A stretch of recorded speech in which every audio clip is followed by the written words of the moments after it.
There's some that the sentences look like you took the words and you put them in a shaker and just went, and there's no verbs, there's no capital letters, or there's capital letters on everything.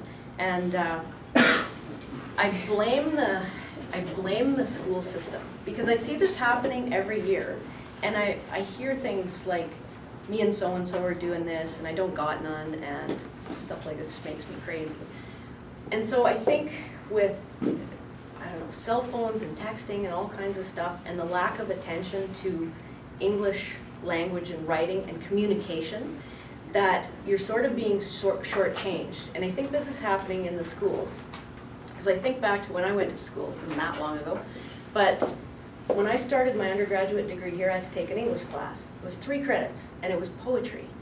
It's like, whatever. So we sit around and we read haikus for a week, and we weren't taught anything that I was in commerce, right? So I'm looking for English that's going to help me communicate and teach me things, and just, I got nothing out of it. So I don't know the kind of English classes you're required to take, but whatever it is, it's not doing you any service. Now, I realize that English literature is different from technical writing and that kind of stuff, but you know, like verbs, we need verbs in sentences. So there's a lot of sentences with just no verbs. There are sentences that go on sometimes for a paragraph or 2. So I'm at a point where I feel responsible in showing you how to fix these things and providing you with some rules that you can use.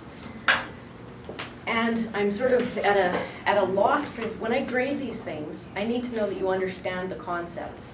Whether you agree with the concepts or not doesn't make any difference to me. You need to back up your arguments, so that's cool. The examples you came up with, great examples. Your ability, and this isn't everybody, but in general, your ability to explain to me what it is that's important or how it works is a little bit, and sometimes a lot, lacking. So if I can't understand what you're trying to tell me, how do I mark the papers based on the economics versus the, I don't know what the hell you're talking about. So anyway, that's where I'm coming from. So a lot of the papers have a lot of marks on them, and if you want to come and see me sometime, we'll arrange for an appointment, so I'm in my office. You can bring your paper on a stick, and we'll sit down and help you sort it out, and we can go from there, okay? And I think it's important that you do this. For that reason, I'm seriously suggesting that you get some books. They're invaluable. I know that nobody's going to run out and buy these, but Eat Shoots and Leaves is my favorite. And Sleeping Dogs Don't Lay, Practical Advice for the Grammatically Challenged. Sleeping Dogs Lie. Okay? So you sound like you're credible when you write using the correct words, when you punctuate properly, when you use capitals, when you know where to break up paragraphs and stuff. This will serve you in looking for a job, maintaining that job, getting promoted, whatever.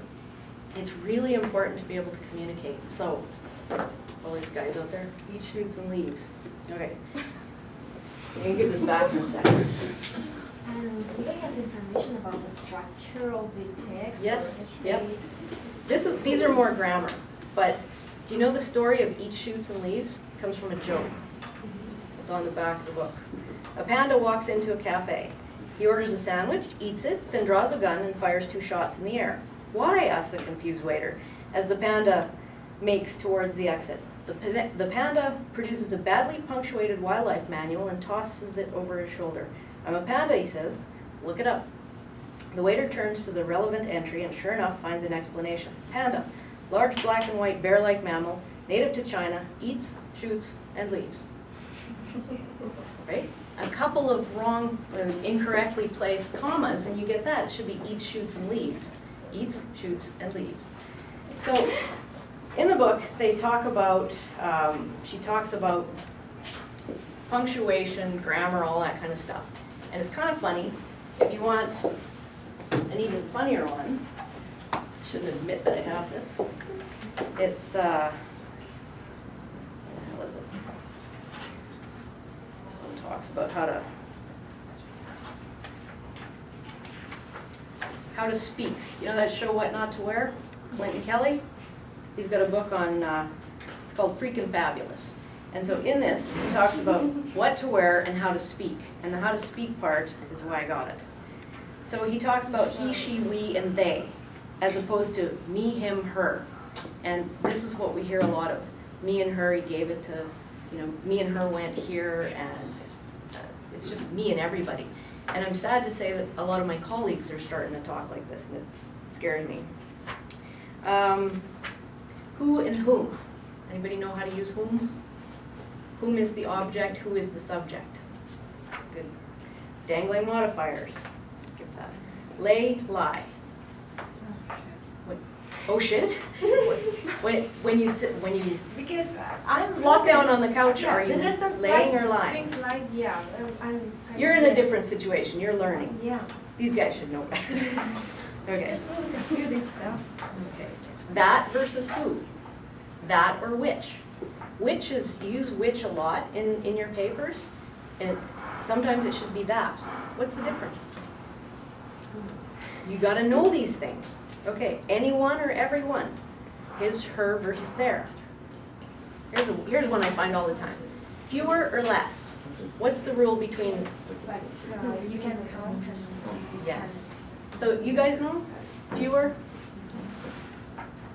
Are there less people in this room than on Tuesday? There are actually, but are there less people or are there fewer people? They're fewer because when you can count something, when it's individual, it's fewer or more. Less means like, if you're all in a big heap. Think of it this way. Fewer bottles of beer or less beer, right? The beer that pours. What about money? Fewer dollars, less money. Okay? Further, farther. This is another one I found lots of examples of. Further.